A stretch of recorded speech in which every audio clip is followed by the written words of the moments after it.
Mechanical branch में अभी आप पढ़ रहे हो एंड कंप्यूटर ब्रांच में एडमिशन ले रहे हो, ऐसा नहीं कि आप नहीं ले सकते हो या फिर नहीं लेना चाहिए।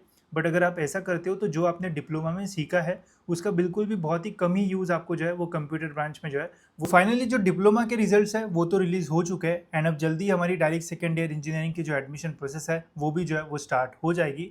अब इस टाइम पे काफ़ी सारे स्टूडेंट्स के मन में ये क्वेश्चन आते हैं कि क्या मुझे इंजीनियरिंग करते समय जो अपनी ब्रांच है उसे चेंज करना चाहिए या फिर नहीं, क्या मैं अपनी जो ब्रांच है वो चेंज कर सकता हूँ। क्या ऐसा कुछ स्पेसिफिक तो नहीं होता है कि सीएस वाला आईटी में जा सकता है, सिविल वाला नहीं जा सकता है, तो क्या इसमें कुछ रिस्ट्रिक्शंस होता है। क्या ब्रांच चेंज करने से आपके कुछ फ़ायदे या फिर नुकसान हो सकते हैं, क्या प्लेसमेंट में आपको आगे जाके प्रॉब्लम आएगा या फिर नहीं। ऐसे काफ़ी सारे जो क्वेश्चंस है वो स्टूडेंट्स के मन में जो है वो आते रहते हैं। तो इस वीडियो में मैं ब्रांच चेंज से रिलेटेड आपको सारी जो डिटेल्स है वो देने वाला हूँ कि कौन ब्रांच चेंज कर सकता है, क्या फ़ायदे है, क्या नुकसान है, किसे ब्रांच चेंज करना चाहिए एंड किसे नहीं। ये सब कुछ हम इस वीडियो में जो है वो डिटेल में देखेंगे। तो वीडियो पूरा एंड तक देखते रहिए एंड अगर आप इस चैनल पे न्यू हो तो डायरेक्ट सेकेंड ईयर के एडमिशन से रिलेटेड सारे अपडेट्स आपको यहाँ पे मिलेंगे। तो चैनल को सब्सक्राइब जरूर से कर लेना ताकि आपको टाइम पे सारी जो इन्फॉर्मेशन है वो मिलती रहे। तो सबसे पहले मैं आपको सबसे इंपॉर्टेंट क्वेश्चन का जो आंसर है वो देता हूँ कि क्या हम डीएससी के एडमिशन में अपना जो ब्रांच है वो चेंज कर सकते हैं या फिर नहीं। तो बिल्कुल आप सभी स्टूडेंट्स अपना जो ब्रांच है वो चेंज कर सकते हो। अगर आपने अपना डिप्लोमा जो है वो आईटी ब्रांच से जो है वो कंप्लीट किया है एंड अभी अगर आपको लगता है कि आपको कंप्यूटर साइंस एंड इंजीनियरिंग चाहिए या फिर अगर आपको एआई डीएस चाहिए या फिर मशीन लर्निंग में आपको एडमिशन लेना है, आप ले सकते हो। यही नहीं, अगर आपने सिविल ब्रांच में अपना डिप्लोमा जो है वो कंप्लीट किया है, अभी अगर आपको लगता है कि अपॉर्चुनिटीज़ मुझे सीएस में देखने को मिल रही है तो तब भी आप चेंजेस कर सकते हो। सिविल से मैकेनिकल में जाना है, मैकेनिकल से सिविल में जाना है, मैकेट्रॉनिक्स में जाना है, कोई भी अगर आपको ब्रांच चेंज करना है तो जनरली आप जो है वो ब्रांचेस जो है वो चेंज कर सकते हो। एज सच कोई एलिजिबिलिटी क्राइटेरिया नहीं होता है कि आपको डिप्लोमा में 90% ही रहना चाहिए तभी जाके आप जो चेंज है वो कर पाओगे। किसी भी स्टूडेंट्स को अगर लगता है कि उसे ब्रांच चेंज करना है तो वो जो है वो चेंज कर सकता है। बट यहाँ पे कुछ चीज़ों के ऊपर जो है वो आपको ध्यान रखना चाहिए कि क्यों हम हमारी जो ब्रांच है वो चेंज कर रहे हैं एंड आगे जाके उससे आपको फ़ायदे ही होना चाहिए, नुकसान जो है वो नहीं होना चाहिए। तो इसी से रिलेटेड मैं आपको और डिटेल में चीज़ें जो है वो बताऊंगा जिससे आपको हेल्प होगी कि क्या हमें जो ब्रांच है वो चेंज करना चाहिए या फिर नहीं। एंड अगर चेंज करना भी है तो किस में करना चाहिए, तो उसके भी आंसर्स आपको इस वीडियो से जो है वो मिल जाएंगे। तो सबसे पहले अगर आपके मन में ये ख्याल आ रहा है कि हमें ब्रांच जो है वो चेंज करना है तो उसके पीछे क्या रीजंस हो सकते हैं वो मैं आपको जो है वो बता देता हूँ। सबसे पहले तो है बेटर करियर अपॉर्चुनिटीज़। जब भी आपने डिप्लोमा में एडमिशन लिया होगा, हो सकता है कि उस टाइम आप काफ़ी छोटे होंगे, आपको इतना पता नहीं होगा कि मुझे कौन से इसमें ज़्यादा इंटरेस्ट है या फिर आगे जाके मुझे क्या करना है। तो हो सकता है कि उस टाइम आपने जो है वो चूज़ करने में मिस्टेक कर दी होगी, बट अभी आपको और बेटर ब्रांच चाहिए तो बेटर अपॉर्चुनिटीज़ चाहिए तो आप चेंज कर सकते हो। अगर आपका इंटरेस्ट जिसमें आपने डिप्लोमा किया है उसमें नहीं है, 3 साल आपने डिप्लोमा किया बट नहीं समझ में आ रहा कि यार यहाँ पे क्या चल रहा है, आपको थोड़ा फोकस शिफ्ट करना है, इंटरेस्ट चेंज है आपका या फिर पैशन ही चेंज हो गया है, तो उसके अकॉर्डिंग फिर आप अपनी ब्रांच चेंज कर सकते हो।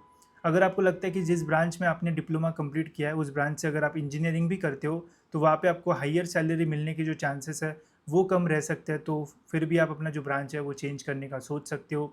फ्यूचर स्कोप एंड इंडस्ट्री में अभी क्या डिमांड है वो देख के आप अपना जो ब्रांच है वो चेंज कर सकते हो। अगर आपको लगता है कि जहाँ से आपने डिप्लोमा किया तो उस ब्रांच में आपको लगता है कि एकदम ही लिमिटेड स्कोप है कि ये चीज़ें रहेगी, इन्हीं चीज़ों में हमें जॉब मिलेगा, नहीं तो नहीं मिलेगा, तो फिर आप एक ऐसी ब्रांच में जा सकते हो जहाँ पे बहुत सारी स्कोप्स हैं एंड मल्टीपल रोल्स में आपको जो जॉब है वो मिल सकता है। अगर आपको लगता है कि स्विच कर सकते हो ब्रांच, अगर आपको फील्ड वर्क मतलब कुछ ब्रांचेस होती है जहाँ पे फील्ड वर्क का एक्सपीरियंस चाहिए होता है तभी जाके हायर पोस्ट मिलती है, तो ऐसी ब्रांचेस में अगर आपको इंजीनियरिंग नहीं करना है तो फिर आप ब्रांच चेंज कर सकते हो। या फिर अगर आपका आगे जाके ये प्लान है कि मुझे गवर्नमेंट या फिर प्राइवेट सेक्टर में जॉब करना है तो ऐसी ब्रांच देख सकते हो जहाँ पे गवर्नमेंट या फिर प्राइवेट सेक्टर में लगने के जो चांसेस है वो बढ़ सकते हैं। तो ये कुछ रीज़न हो सकते हैं जो कि आपके ब्रांच चेंज करने के पीछे जो है वो रह सकते हैं। इनमें से आपका क्या रीज़न है वो आप मुझे कमेंट सेक्शन में जो है वो बता सकते हो। बट कुछ रीज़न जो है वो रहना चाहिए, ऐसे नहीं कि यार नहीं मुझे वो चाहिए थी वहाँ पे प्लेसमेंट ज़्यादा है तो मैं ले लूँगा, बट और कुछ अगर स्ट्रॉन्ग रीज़न रहेंगे तो आपको इंजीनियरिंग कंप्लीट करने में जो है वो रीजंस जो है वो हेल्प करेंगे। साथ ही में मैं आपको कुछ एडवांटेजेस एंड डिसएडवांटेजेस भी बता देता हूँ कि ब्रांच चेंज करने के क्या होंगे एंड फिर मैं आपको बताता हूँ कि कौन से स्टूडेंट्स को कौन से ब्रांच में जो है वो चेंज करना चाहिए। एडवांटेजेस ये हो सकता है कि आप डिप्लोमा में जो है वो काफ़ी पक चुके होंगे, जो अभी आपको पढ़ाया जा रहा है वो आपको मन नहीं लग रहा होगा, तो आप अगर ब्रांच चेंज करोगे तो हो सकता है कि वहाँ पे आपको ऐसी चीज़ें सीखने मिले जिसमें आपका इंटरेस्ट हो, जिसमें आपको सच में उसमें आपका जो मन है वो लग रहा है एंड आगे जाके आपको पैकेजेस वगैरह भी अच्छे मिले। तो ये कुछ एडवांटेजेस हो सकते हैं ब्रांच चेंज करने के। साथ ही में अगर आपने डिप्लोमा जहाँ पे किया वो बहुत ही दूर था, अभी आपको अपने घर के आसपास चाहिए एंड वहाँ पे आपको प्रिफर्ड ब्रांच भी मिल रही है, तो भी आप अपनी ब्रांच वगैरह जो है वो चेंज कर सकते हो। साथ ही में ये भी हो सकता है कि अभी आपकी जो ब्रांच है उस ब्रांच का जो कट ऑफ है वो इंजीनियरिंग में ज़्यादा हो सकता है, एंड जो ब्रांच आप चेंज कर रहे हो उसका कट ऑफ जो है वो कम है, जो कॉलेज आपको चाहिए तो वो भी आपको थोड़े जो एडवांटेजेस है वो दे सकता है। बाकी तो आपको मार्केट सिचुएशन देख के भी आप अपना जो डिसीजन है वो ले सकते हो। डिसएडवांटेजेस स्पेसिफिकली उन्हें हो सकता है कि सपोज़ अगर आप सिविल या मैकेनिकल आपकी ब्रांच है एंड आप जाना चाहते हो CSIT ब्रांच के लिए, तो यहाँ पे आपको यही डिसएडवांटेज मिलेगा कि अगर आप इन ब्रांचेस में इंजीनियरिंग करोगे तो यहाँ पे आपको बढ़िया कॉलेज कम कट ऑफ में जो है वो मिल सकता है, बट वही CSIT में यहाँ पे आपको जो कट ऑफ है वो थोड़ा हाई जो है वो देखने को जो है वो मिल जाएगा। बट ब्रांच चेंज करने के बाद काफ़ी सारी जो चीज़ है वो भी चेंज होगी, तो उसके लिए भी आपको जो है वो रेडी रहना पड़ेगा। यहाँ पे सपोज़ करते कि आपने इलेक्ट्रॉनिक्स में अपना डिप्लोमा किया, वही अगर आप इलेक्ट्रॉनिक्स में ही अपना इंजीनियरिंग करते हो तो आपको ऐसा ज़्यादा टेंशन नहीं रहेगा, आपको पता रहेगा कि हमने वो चीज़ वहाँ पे पढ़ी थी, यहाँ पे भी वही है, तो इतना प्रॉब्लम नहीं रहेगा। बट वही जब आप ब्रांच चेंज करते हो तो डिसएडवांटेज ये हो सकता है कि आपको यहाँ पे और मेहनत करना पड़ेगा, बिकॉज आपके लिए काफ़ी सारा जो करिकुलम है वो चेंज हो जाएगा, वहाँ पे आपको काफ़ी डिफरेंट डिफरेंट चीज़ें जो है वो सीखनी पड़ेगी एंड और ज़्यादा फोकस भी आपको जो है वो देना पड़ेगा। ठीक है, तो ये कुछ एडवांटेजेस डिसएडवांटेजेस जो है वो होंगे, बट ये भी बहुत बड़े नहीं है। अगर आप थोड़ी भी मेहनत करोगे तो ये एडवांटेजेस डिसएडवांटेज आपके लिए जो है वो कुछ भी नहीं रहेगा। जो सबसे इंपॉर्टेंट चीज़ है वो ये है कि कौन से स्टूडेंट्स को कौन से ब्रांच में जो है वो चेंज करना चाहिए, तो उसके लिए भी यहाँ पे मैंने कुछ ऑप्शंस जो है वो डाले हैं। अगर आपका इलेक्ट्रॉनिक्स एंड टेलीकम्युनिकेशन ब्रांच है एंड अगर आप चाहते हो कि यार मुझे कंप्यूटर या फिर IT ब्रांच से रिलेटेड जाना है, तो आप अगर ब्रांच चेंज करते हो तो ऐसे आपको ज़्यादा प्रॉब्लम नहीं आएगा। सिलेबस में भी ऐसे बहुत बड़े चेंजेस जो है वो नहीं रहेंगे। आप धीरे धीरे जो है वो मतलब सारी चीज़ें सीख पाओगे एंड बहुत बड़ा आपको जो है वो गैप जो है वो फिल जो है वो नहीं करना पड़ेगा।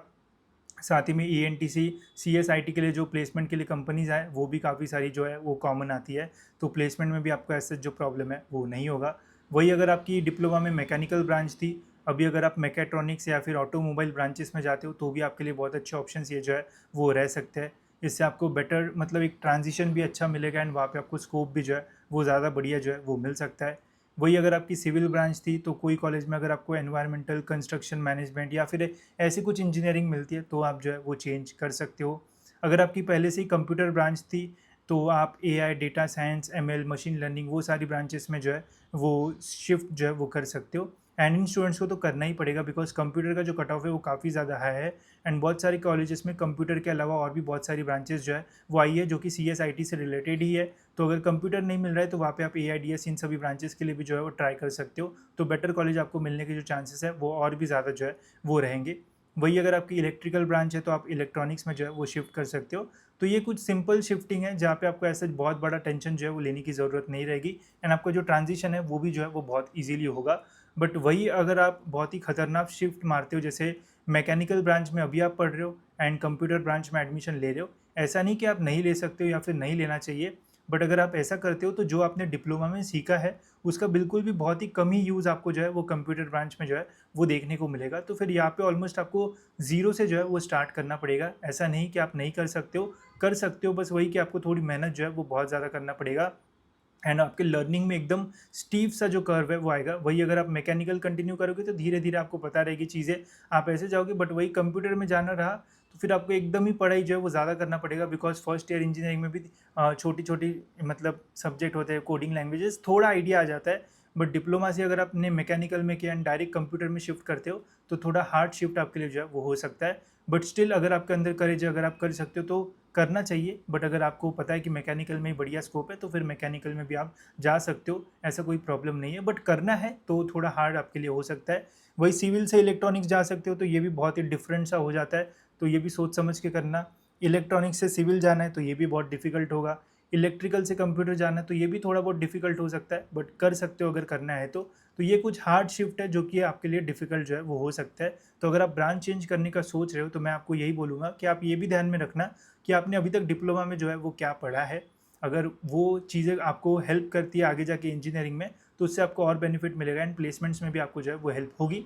बट अगर आपने अपना माइंड बना लिया कि मेरे को कोई भी हालत में कंप्यूटर ही करना है तो फिर आपको रोकने वाला कोई भी नहीं है, आप कर सकते हो। बस यही ध्यान रखना कि फिर डायरेक्ट सेकेंड ईयर इंजीनियरिंग में आपको अच्छा खासा जो है वो पढ़ना पड़ेगा, नहीं तो फिर एकदम हार्ड शिफ्ट ले लिया एंड बाद में बैकलॉग्स वगैरह लगेंगे तो फिर आपको जो है वो टेंशन वाला जो माहौल है वो आ जाता है। तो उसके बारे में भी आपको जो है वो सोचना चाहिए। एंड अभी अच्छा खासा टाइम आपके पास है, एडमिशन प्रोसेस को भी स्टार्ट होने को टाइम है, तो तब तक आप सोच सकते हो, सिलेबस वगैरह देख सकते हो, तो आपको आइडिया आएगा कि कौन से सब्जेक्ट मैंने पहले ही पढ़ चुके हैं एंड कौन से मुझे और एक्स्ट्रा पढ़ना पड़ेगा। तो इससे आपको काफ़ी हेल्प जो है वो होगी। बाकी जिनका CS बैकग्राउंड है तो वो CS IT से रिलेटेड जितनी भी ब्रांचेस है उसमें ईजिली जो है वो शिफ्ट कर सकते हैं। ऐसा कोई भी जो प्रॉब्लम है वो नहीं आएगा।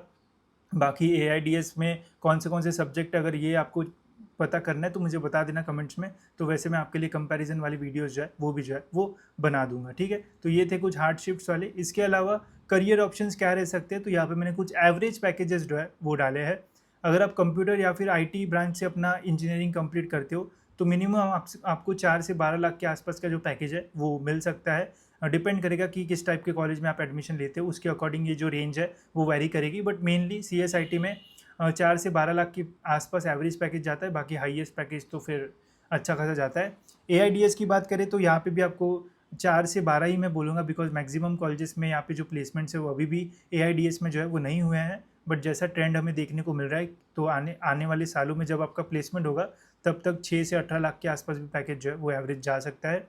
वही मैकेनिक्स एंड ऑटोमोबाइल का बात करें तो यहाँ पे इनिशियल जो पैकेज है वो थोड़ा कम रहता है। बट अगर आपको कोर कंपनी मिल गई तो आने वाले 1-2 साल में आपको बहुत ही अच्छा जो इंक्रीमेंट है या फिर हाइक जो है वो मिल सकती है। तो यहाँ पे जनरली मैक्सिमम इंजीनियरिंग कॉलेजेस में 3 से 8 लाख के आसपास का जो पैकेज है वो जाता है। हाईएस्ट पैकेज मैकेनिक्स में भी अच्छा जाता है, बट डिपेंड करता है कॉलेज के ऊपर भी।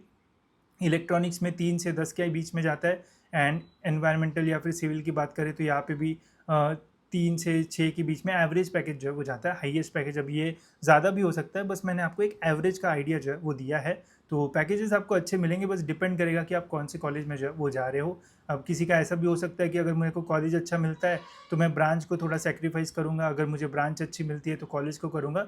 तो उसके ऊपर भी हम आने वाली वीडियोज़ में जो है वो बात करेंगे, उससे भी आपको काफ़ी अच्छा आइडिया आएगा कि किस टाइप के कॉलेजेस हमें जो है वो शॉर्टलिस्ट करना चाहिए। ठीक है, अब सबसे इम्पोर्टेंट, क्या हमें ब्रांच चेंज करना चाहिए या फिर नहीं। तो मैं तो आपको बोलूँगा कि अगर आपको लग रहा है कि जो ब्रांच में आपने डिप्लोमा किया है उसी से रिलेटेड ब्रांचेस मुझे इंजीनियरिंग में मिल सकती है, तो 110% आप ब्रांच चेंज के लिए जो है वो जा सकते हो, उससे आपको फ़ायदा ही होगा। एंड अगर आपको बेटर कॉलेज मिल रहा है तो और भी बेटर आपके लिए जो है वो हो सकता है। वही अगर आपको लग रहा है कि जो ब्रांच में मैंने अपना डिप्लोमा किया हुआ है उससे रिलेटेड बहुत ही कम ब्रांचेस है, या फिर जो ब्रांच मिल भी रही है तो वो इतने अच्छे कॉलेज में नहीं मिल रही है, तो फिर आपको जो है वो ब्रांच चेंज नहीं करना चाहिए, बिकॉज इससे आपको आगे जाके प्रॉब्लम ही फेस करना पड़ेगा। एंड जो डिप्लोमा में आपने पढ़ा है वो भी आपको जो है वो काम नहीं आएगा। तो एकदम हार्ड शिफ्ट मत करना, अगर शिफ्ट कर भी रहे हो तो रिलेटेबल रहेगा तो ज़्यादा फायदेमंद आपके लिए जो है वो हो सकता है। ठीक है, तो ये था कि इस ब्रांच चेंज से रिलेटेड जितनी मुझे इन्फॉर्मेशन थी वो मैंने आपको बताई। इसके अलावा और कुछ आपको पता होगा तो आप कमेंट सेक्शन में भी जो है वो बता सकते हो, तो बाकी स्टूडेंट्स की भी इससे जो हेल्प है वो हो जाएगी। बाकी इसके अलावा गाइस आप हमारी जो पर्सनल काउंसलिंग प्रोसेस में उसमें भी जो है वो एनरोल कर सकते हो। यहाँ पे मैं डिटेल में डायरेक्ट सेकेंड ईयर इंजीनियरिंग की एडमिशन प्रोसेस आपको जो है वो पूरी अच्छी तरीके से जो है समझाऊंगा, बताऊंगा कि कैसे आपको रजिस्टर करना है, कैसे फॉर्म फिल करना है, फॉर्म फिलिंग से लेके तो कैप राउंड में कैसे आपको कॉलेजेस के ऑप्शन डालना है, ये सब कुछ हम यहाँ पे जो है वो डिटेल में देखेंगे। साथ ही में जो काउंसलिंग प्रोसेस है वो 1 जुलाई से जो है वो स्टार्ट हो जाएगी। फिर वहाँ पे लाइव सेशंस, 1-on-1 आपका और मेरा इंटरेक्शन होगा, आपके परसेंटेज के बेसिस पे कौन सा बेस्ट कॉलेज आपको मिल सकता है, तो ये सब कुछ आपको इस काउंसलिंग प्रोसेस में जो है वो मिल जाएगा। साथ ही में इसमें आपको जो ऐप पे एक्सेस है वो भी मिल जाएगा, जहाँ पे आपको सारी कट ऑफ्स, कॉलेजेस के रिव्यूज़ एंड ये सारी चीज़ें भी जो है वो मिल जाएगी। जैसे आप यहाँ पे देख सकते हो कंटेंट सेक्शन में कॉलेज इन्फॉर्मेशन में कॉलेज रिव्यूज़ अभी यहाँ पे हमने कुछ डाल रखे हैं, तो यहाँ पे आपको कॉलेजेस के बारे में सारी जो इन्फॉर्मेशन वगैरह वो भी जो है वो मिलती रहेगी। तो अगर आपको प्रॉपर गाइडेंस चाहिए तो आप हमारी पर्सनल काउंसलिंग में भी जो है वो एनरोल कर सकते हो, इससे आपको काफ़ी हेल्प हो जाएगी। एंड आपको एडमिशन के टाइम बिल्कुल भी जो प्रॉब्लम है वो नहीं आएगा। तो इसकी लिंक डिस्क्रिप्शन में, वहाँ से आप इसमें जो है वो एनरोल कर सकते हो। होप सो ये वीडियो आपको जो है वो अच्छा लगा होगा। एंड ऐसे वीडियोज़ के लिए चैनल को सब्सक्राइब जरूर से कर लेना। फिलहाल इस वीडियो में इतना ही, मिलते हैं ऐसे और एक इन्फॉर्मेटिव वीडियो में।